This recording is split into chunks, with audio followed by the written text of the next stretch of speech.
ओम नमो भगवते वासुदेवाय. अथ कोण षष्टीमध्ये भौमासुराचा उद्धार आणि 16,100 राजकन्यांचा भगवंतांबरोबर विवाह. परीक्षित म्हणाला, ज्या भौमासुराने त्या स्त्रियांना बंदीगृहात कोंडून ठेवले होते त्याला श्रीकृष्णांनी कसे मारले, त्या शारंग धनुष्यधारी श्रीकृष्णांचा तो पराक्रम आपण मला सांगावा. श्रीशुक म्हणाले, वरुणाचे छत्र, आदितीची कुंडले आणि मेरू पर्वतावरील देवतांचे मणिपर्वत नावाचे स्थान भौमासुराने हिसकावून घेतले होते. ही हकीकत इंद्राने श्रीकृष्णांना सांगितली. तेव्हा श्रीकृष्ण सत्यभामेसह गरुडावर स्वार होऊन भौमासुराची राजधानी प्रागज्योतिषपूर येथे गेले. प्रागज्योतिषपुरात प्रवेश करणे अत्यंत कठीण होते. तेथे चारही बाजूंनी डोंगरांची रांग होती. त्याच्या आत शस्त्रे लावून ठेवली होती. त्याच्या आत पाण्याने भरलेले खंदक होते आणि त्याच्या आत अग्नी पेटवलेले खंदक होते आणि त्याच्याही आतल्या बाजूला प्रचंड वारा वाहणारा तट होता. त्याच्या पुढे मूर नावाच्या दैत्याने नगराच्या चारही बाजूंना 10,000 भयंकर आणि घट्ट असे फास लावून ठेवले होते. श्रीकृष्णांनी गदेच्या प्रहारांनी डोंगर फोडून टाकले आणि शस्त्रांची तटबंदी बाणांनी छिन्नविछिन्न करून टाकली. सुदर्शन चक्राने अग्नी, पाणी आणि वायूचे तट उद्ध्वस्त करून टाकले. तसेच मूर दैत्याने लावलेले फास तलवारीने तोडून टाकले. यंत्रे आणि वीर पुरुषांची हृदये शंखनादाने विदीर्ण करून टाकली आणि नगराचे कोट गदाधर भगवंतांनी भारी गदेने उद्ध्वस्त करून टाकले. भगवंतांच्या पांचजन्य शंखाचा आवाज प्रलयकालीन विजेच्या कडकडाटाप्रमाणे महाभयंकर होता. तो ऐकून 5 डोक्यांचा मूर दैत्य झोपेतून जागा झाला आणि पाण्यातून बाहेर आला. तो दैत्य प्रलयकालीन सूर्य आणि अग्नी यांच्यासारखा प्रचंड तेजस्वी होता. तो इतका भयंकर होता की त्याच्याकडे डोळे वर करून पाहणे सुद्धा कठीण होते. त्याने त्रिशूल उचलला आणि साप गरुडावर तुटून पडतो त्याप्रमाणे तो भगवंतांच्या अंगावर धावला. त्यावेळी असे वाटत होते की जणू तो आपल्या 5ही मुखांनी त्रैलोक्य घेऊन टाकेल. त्याने आपला त्रिशूल प्रचंड वेगाने फिरवून गरुडावर फेकला आणि नंतर आपल्या 5ही मुखांनी तो गंभीर गर्जना करू लागला. त्याने केलेला प्रचंड आवाज पृथ्वी, आकाश, पाताळ आणि 10 दिशांना पसरून सर्व ब्रह्मांडात घुमू लागला. मूळ दैत्याचा त्रिशूल गरुडाकडे येताना पाहून त्यांनी 2 बाण त्याला मारले. त्यामुळे त्याच्या त्रिशूलाचे 3 तुकडे झाले. त्याचबरोबर मूळ दैत्याच्या तोंडात सुद्धा भगवंतांनी पुष्कळसे बाण मारले. त्यामुळे त्या दैत्यानेही चिडून भगवंतावर आपली गदा फेकली. परंतु श्रीकृष्णांनी आपल्या गदाच्या प्रहाराने मूळ दैत्याच्या गदेचा आपल्यापर्यंत येण्यापूर्वीच चुरा करून टाकला. आता तो शस्त्रहीन झाल्यामुळे आपले हात उंचावून श्रीकृष्णांच्या अंगावर धावून आला. तेव्हा त्यांनी आपल्या चक्राने सहजपणे त्याची 5ही मस्तके छाटून टाकली. मस्तके छाटली जातात दैत्याचे प्राणोत्करण झाले आणि ज्याप्रमाणे इंद्राच्या वज्राने शिखर तोडलेला एखादा पर्वत समुद्रात कोसळतो त्याप्रमाणे तो दैत्य पाण्यात पडला. ताम्र, अंतरिक्ष, श्रवण, विभावसू, वसू, नभस्वान आणि अरुण असे मूळ दैत्याचे 7 पुत्र होते. आपल्या पित्याच्या मृत्यूने ते अत्यंत शोकाकुल झाले आणि बदला घेण्यासाठी क्रोधयुक्त होऊन शस्त्रास्त्रांनी सुसज्ज झाले. पीठ नावाच्या दैत्याला आपला सेनापती बनवून भौमासुराच्या आदेशावरून त्यांनी श्रीकृष्णांवर चढाई केली. तेथे जाऊन अत्यंत क्रोधाने त्यांनी भगवान श्रीकृष्णांवर बाण, खडग, गदा, शक्ती, त्रिशूल इत्यादी शस्त्रांचा वर्षाव केला. भगवंतांची शक्ती अमोघ असल्यामुळे त्यांनी आपल्या बाणांनी त्यांच्या शस्त्रास्त्रांचे तिळमिळ तुकडे केले. भगवंतांनी सेनापती, पीठ इत्यादी दैत्यांची मस्तके, मांड्या, हात, पाय आणि कवचे तोडून त्यांना यमसदनाला पाठवले.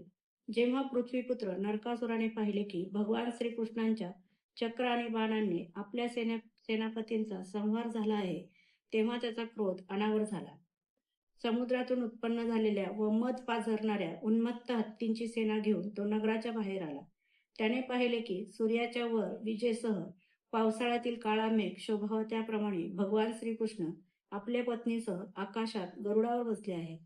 भौमासुराने स्वतः भगवंतावर शतघ्नी नावाची एक शक्ती फेकली आणि त्याच्या सगळ्या सैनिकांनी सुद्धा एकदम त्यांच्यावर आपापली शस्त्रास्त्रे सोडली. भगवान श्रीकृष्ण चित्रविचित्र पंख असणारे तीक्ष्ण बाण नरकासुराच्या सैन्यावर सोडू लागले.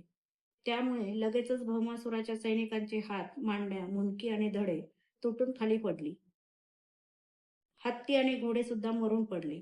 परीक्षिता, भौमासुराच्या सैनिकांनी भगवंतावर जी शस्त्रास्त्रे चालवली होती त्यापैकी प्रत्येक भगवंतांनी 3-3 तीक्ष्ण बाणांनी तोडून टाकले.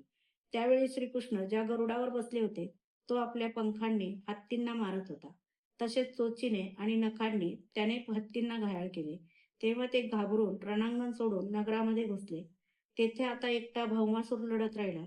गरुडाच्या माराने घायाळ होऊन आपली सेना पळून जाऊ लागलेली पाहून त्याने त्याच्यावर वज्राला सुद्धा निष्प्रभ करणारी शक्ती फेकली. परंतु तिच्या माराने गरुड जरासुद्धा विचलित झाला नाही. फुलांच्या माळेच्या प्रहाराने हत्ती विचलित होऊ नये तसा.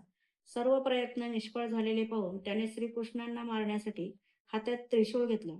परंतु तो त्याने फेकण्यापूर्वीच श्रीकृष्णांनी तीक्ष्ण धारेच्या चक्राने हत्तीवर बसलेल्या भौमासुराचे मस्तक उडविले. त्याचे कुंडले आणि सुंदर किरीटाने झगमगणारे मस्तक जमिनीवर पडले. ते पाहून भौमासुराचे संबंधी हाय हाय करू लागले. ऋषी वाहा वाह वाहा वाह म्हणू लागले आणि देव भगवंतावर पुष्पवृष्टी करीत स्तुती करू लागले. तेव्हा पृथ्वी भगवंतांकडे आली. तिने भगवान श्रीकृष्णांच्या गळ्यामध्ये वैजयंती माळ आणि वनमाळ घालून आदितीची तापलेल्या सोन्याप्रमाणे चमकणारी रत्नजडित कुंडले भगवंतांना दिली. त्याचप्रमाणे वरुणाचे छत्र आणि एक मौल्यवान रत्न त्यांना दिले. राजन, मोठमोठ्या देवतांनी पूजन केलेल्या त्या विश्वेश्वरांना प्रणाम करून हात जोडून भक्तिभावयुक्त अंतःकरणाने पृथ्वी देवी त्यांची स्तुती करू लागली. पृथ्वी म्हणाली, हे शंखचक्रधारी देवदेवेश्वरा, मी आपणास नमस्कार करीत आहे. हे परमात्मन, आपण आपल्या भक्तांच्या इच्छा पूर्ण करण्यासाठी त्यानुसारच आपले रूप प्रकट करता. आपणास मी नमस्कार करते. प्रभो, आपल्या नाभीतून कमल प्रगट झाले आहे. आपण कमळांची माळ गळ्यात घालता. आपले नेत्र कमळासारखे असूनही चरणही कमलाप्रमाणे सुकुमार आहेत. आपणास मी वारंवार नमस्कार करीत आहे. आपण सर्व ऐश्वर्य, धर्म, यश, संपत्ती, ज्ञान आणि वैराग्याचे आश्रय आहात. आपण सर्व व्यापक असूनही स्वतः वसुदेव पुत्रांच्या रूपाने प्रगट झाला आहात. मी आपणास नमस्कार करीत आहे. आपण सर्व कारणांचेही परम कारण आदिपुरुष आहात. आपण स्वतः पूर्ण ज्ञान स्वरूप आहात. मी आपणास नमस्कार करीत आहे. आपण स्वतः जन्मरहित असून याच जगाचे जन्मदाते आहात. आपणच अनंत शक्तींचे आश्रय ब्रह्म आहात. जगाचे जे काही कार्यकारणमय रूप आहे, जे चराचर आहे, ते सारे आपलेच स्वरूप आहे. हे परमात्मा, आपल्या चरणांना माझा वारंवार नमस्कार असो. प्रभो, जेव्हा आपण जग उत्पन्न करू इच्छिता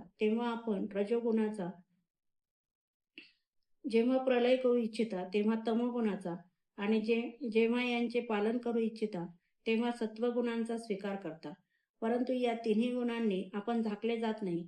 हे जगतपते, आपण स्वतःच प्रकृती, पुरुष आणि काळ आहात.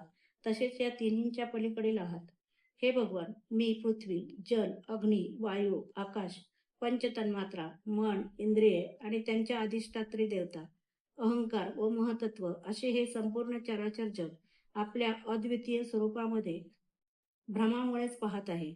हे शरणागत भयभंजना प्रभो, माझा पुत्र असलेल्या भौमासुराचा हा भगदत्त नावाचा पुत्र भयभीत झाला आहे. मी याला आपल्या चरण कमलांजवळ घेऊन आले आहे. प्रभो, आपण याचे रक्षण करावे आणि जे साऱ्या जगाचे पाप ताप नष्ट करणारे आहे ते करकमल याच्या मस्तकावर ठेवावे. श्रीशुक म्हणतात, पृथ्वीने भक्तिभावाने विनम्र होऊन जेव्हा अशा प्रकारे भगवान श्रीकृष्णांची स्तुती करून प्रार्थना केली तेव्हा त्यांनी भगदत्ताला अभयदान दिले आणि सर्व प्रकारच्या संपत्तीने संपन्न अशा भौमासुराच्या राजवाड्यात प्रवेश केला. तेथे गेल्यावर भगवंतांनी पाहिले की भौमासुराने राजांना जिंकून त्यांच्या 16,000 राजकुमारी तेथे आणून ठेवल्या होत्या. अंतःपुरात आलेल्या नरश्रेष्ठ भगवान श्रीकृष्णांना जेव्हा त्या राजकुमारींनी पाहिले तेव्हा त्या अत्यंत मोहित झाल्या आणि त्यांनी आपल्या भाग्यानेच आपल्याला मिळवून दिलेल्या त्यांना मनोमन प्रियतम पती म्हणून वरले. त्या राजकुमारींपैकी प्रत्येकीने स्वतंत्रपणे आपल्या मनात हाच भाव बाळगला की हे श्रीकृष्णच आपले पती व्हावेत आणि विधात्याने आपली ही अभिलाषा पूर्ण करावी. अशा प्रकारे त्यांनी आपले हृदय भगवंतांना अर्पण केले. तेव्हा श्रीकृष्णांनी त्यांना सुंदर सुंदर वस्त्रे परिधान करून पालख्यात बसवून द्वारकेला पाठवले आणि त्यांच्या बरोबर पुष्कळसे धन, रथ, घोडे तसेच अमाप संपत्तीही पाठवली. ऐरावताच्या वंशात जन्मलेले अत्यंत वेगवान 4 दातांचे शुभ्र असे 64 हत्ती सुद्धा भगवंतांनी तेथून द्वारकेला पाठवले. यानंतर भगवान श्रीकृष्ण अमरावतीतील इंद्रभवनात गेले. तेथे देवराज इंद्राने पत्नी इंद्राणीसह सत्यभामा आणि श्रीकृष्णांची पूजा केली. तेव्हा भगवंतांनी आदितीची कुंडले तिला दिली. तेथून परत येताना सत्यभामेच्या सांगण्यावरून श्रीकृष्णांनी तेथील पारिजातक उपटून गरुडावर ठेवला. तेव्हा विरोध करणाऱ्या इंद्रासह सर्व देवांना जिंकले आणि तो द्वारकेत घेऊन आले. भगवंतांनी तो सत्यभामाच्या महालाच्या बागेत लावला. त्यामुळे बागेची शोभा अतिशय वाढली. त्या वृक्षाबरोबर त्याचा सुगंध आणि मध यांचे लोभी भ्रमर स्वर्गातून द्वारकेत आले होते.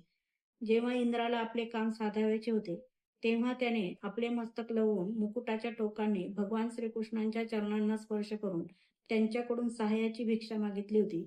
परंतु जेव्हा काम झाले तेव्हा त्यांनी त्याच श्रीकृष्णांची लढाई केली. खरोखर या देवांच्या मूर्खपणाचा आणि वैभवाच्या मस्तीचा धिक्कार असो. यानंतर अविनाशी भगवान श्रीकृष्णांनी एकाच मुहूर्तावर निरनिराळ्या भवनांमध्ये वेगवेगळी रूपे धारण करून एकाच वेळी त्या सर्व राजकुमारींचे शास्त्रोक्त विधीने पाणी ग्रहण केले. त्या महालांमध्ये अशा दिव्य सामग्री भरलेली होती की त्याच्या बरोबरीची जगात कोठेही असणार नाही. मग अधिकाची तर गोष्टच सोडा. त्या महालांमध्ये राहून अतर्क्य लीला करणारे भगवान आत्मानंदात मग्न असूनही लक्ष्मीच्या अंशरूप अशा त्या पत्नीबरोबर जसा एखादा सामान्य गृहस्थाश्रमी राहतो त्याप्रमाणे राहून गृहस्थ धर्माप्रमाणे आचरण करीत रमत होते. परीक्षिता, ब्रह्मदेवादिकांनाही ज्यांना प्राप्त करून घेण्याचा उपाय माहीत नाही त्याच रमणांना त्या स्त्रियांनी पतीच्या रूपाने प्राप्त करून घेतले होते. आता नित्य त्यांचे प्रेम आणि आनंदाची वृद्धी होत होती. त्या प्रेमपूर्ण हास्ययुक्त कटाक्ष नवसमागम प्रेमाला व प्रेमभाव वाढविणाऱ्या लज्जेने युक्त होऊन भगवंतांची सर्व भावे सेवा करीत होत्या. पत्न्यांच्या बरोबर सेवा करण्यासाठी शेकडो दासी राहत असत. तरी सुद्धा जेव्हा त्यांच्या महालात भगवान येत असत तेव्हा त्या स्वतः पुढे होऊन आदराने त्यांना घेऊन येत. श्रेष्ठ आसनावर बसवीत. उत्तम सामग्रीने त्यांची पूजा करीत. चरकमले धूप विडा करून देत. पाय चेपून थकवा दूर करीत. पंख्याने वारा घालीत. चंदन इत्यादी लावत. फुलांचे हार घालीत. केस विंचरीत. झोपवीत. स्नान घालीत आणि अनेक प्रकारे पदार्थ करून भोजन घालीत. अशा रीतीने स्वतःच्या हातांनी भगवंतांची सेवा करीत. अध्याय 59 समाप्त.